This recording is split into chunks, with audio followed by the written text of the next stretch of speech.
जम्मू कश्मीर के MA stadium में प्रधानमंत्री नरेंद्र मोदी ने विजय संकल्प रैली के दौरान कहा कि ये चुनाव जम्मू कश्मीर का भविष्य चुनने के लिए है।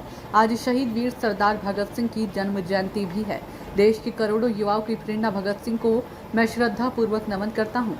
प्रधानमंत्री नरेंद्र मोदी ने विशाल जनसभा को संबोधित करते हुए उन्होंने इस सभा को जम्मू कश्मीर विधानसभा चुनाव की अपनी अंतिम सभा बताई। प्रधानमंत्री मोदी ने कहा कि पिछले हफ्तों में उन्हें जम्मू कश्मीर के विभिन्न हिस्सों में जाने का अवसर मिला और जहां भी गए वहां भारतीय जनता पार्टी के प्रति भारी उत्साह देखने को मिला।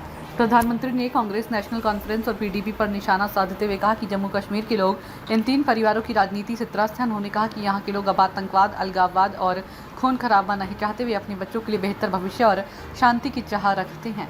यही कारण है कि लोग भाजपा सरकार को समर्थन दे रहे हैं। आज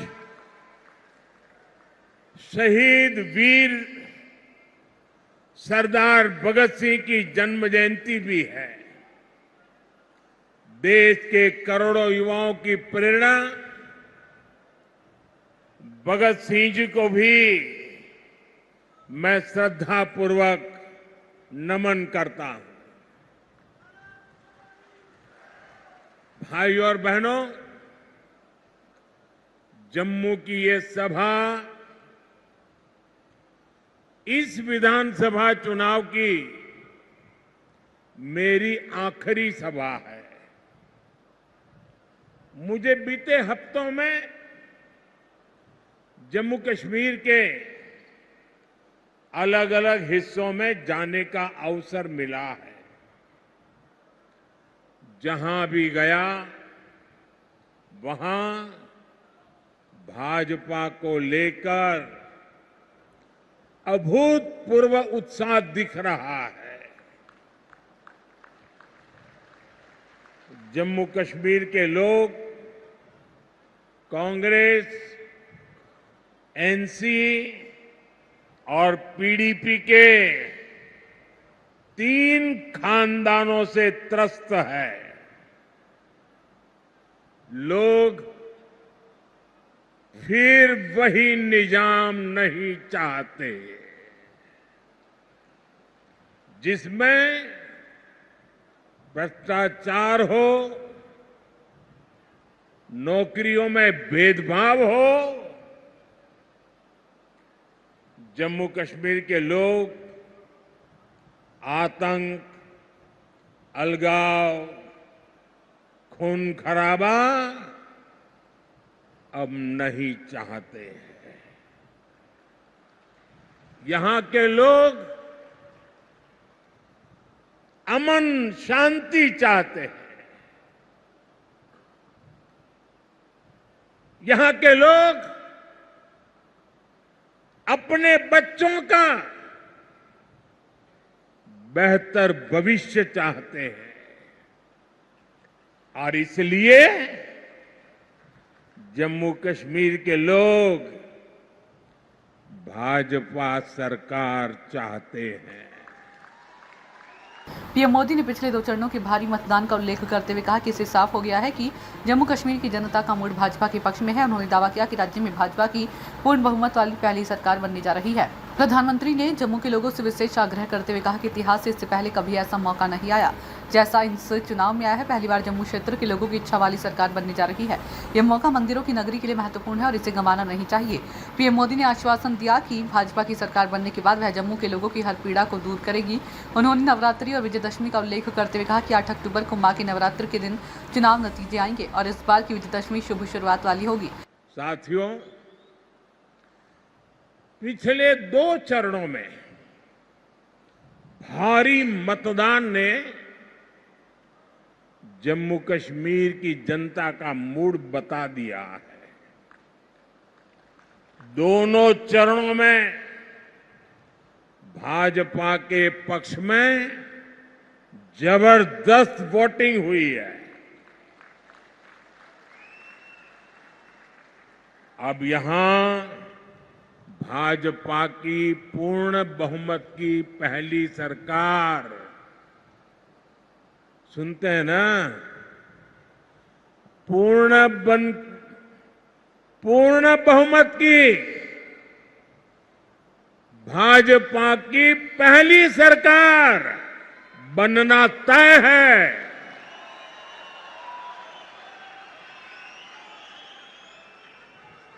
और साथियों, मैं विशेष रूप से इस जम्मू क्षेत्र के लोगों से आज कहना चाहूंगा कि जम्मू क्षेत्र के लोगों के लिए इतिहास में पहले कभी ऐसा मौका नहीं आया है जो इस चुनाव में आया है।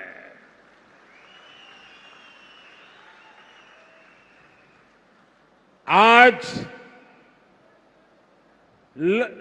पहली बार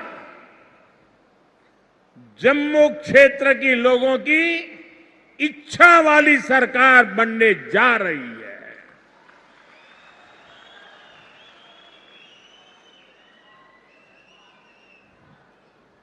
और ये तो मंदिरों की नगरी है।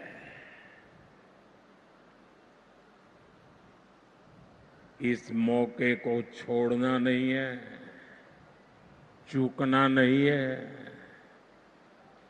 भाजपा की जो सरकार यहां बनेगी वो आपकी हर पीड़ा को दूर करेगी।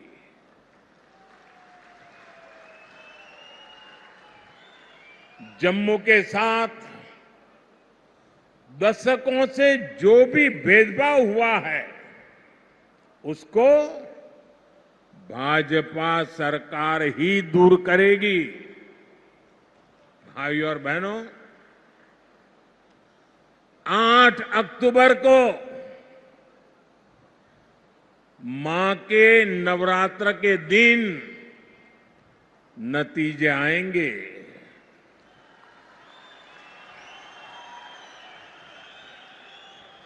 और हम सब तो माता वैष्णो देवी की साया में पले बड़े हैं। और 12 अक्टूबर को विजयादशमी है।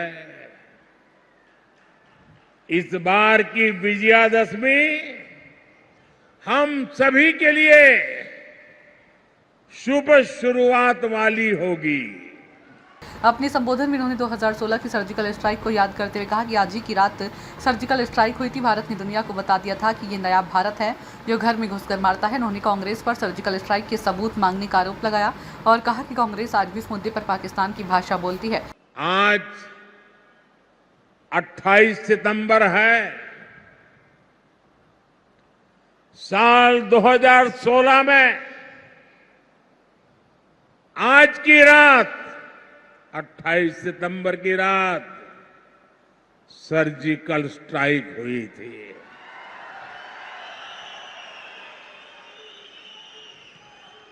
भारत ने दुनिया को बता दिया था ये नया भारत है। ये घर में घुसकर मारता है। एक वो दिन था और एक आज का दिन है। आतंक के आकाओं को पता है अगर कुछ भी हिमाकत की तो मोदी पाताल में भी उन्हें खोज निकालेगा। पीएम मोदी ने वन रैंक वन पेंशन का मुद्दा उठाते हुए कांग्रेस पर फौज के परिवारों के हितों की अनदेखी का आरोप भी लगाया। उन्होंने कहा कि भाजपा सरकार ने 2014 में सत्ता में आने के बाद ओआरओपी लागू किया और फौजी परिवारों के हितों को हमेशा सर्वोपरि रखा। यही कांग्रेस है जिसने 4 दशक तक हमारे फौजी परिवारों को वन रैंक वन पेंशन के लिए तरसाया।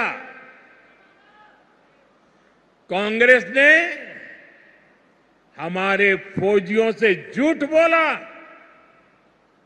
ये कहते थे कि one rank one pension OROP से खजाने पर बोझ पड़ेगा। लेकिन मोदी ने फौजी परिवारों के हितों के आगे कभी भी खजाने को नहीं देखा है। और इसलिए 2014 में सरकार बनने के बाद हमने ओआरओपी लागू किया। अभी तक फौजी परिवारों को 1,20,000 करोड़ रुपए से अधिक मिल चुका है। हाल में हमने ओआरओपी को रिवाइज भी किया है, जिससे फौजी परिवारों को और ज्यादा पैसा मिलना तय हुआ है। प्रधानमंत्री ने कांग्रेस, एनसी और पीडीपी पर हमला जारी रखते हुए कहा कि इन दलों ने संविधान के सबसे बड़े दुश्मन के रूप में काम किया। उन्होंने कहा कि यहाँ कई पीढ़ियों से रह रहे कई परिवारों को वोट देने का अधिकार नहीं था और इसके लिए कांग्रेस और उसके सहयोगी जिम्मेदार है। साथियों, कांग्रेस, नेशनल कॉन्फ्रेंस और पीडीपी ये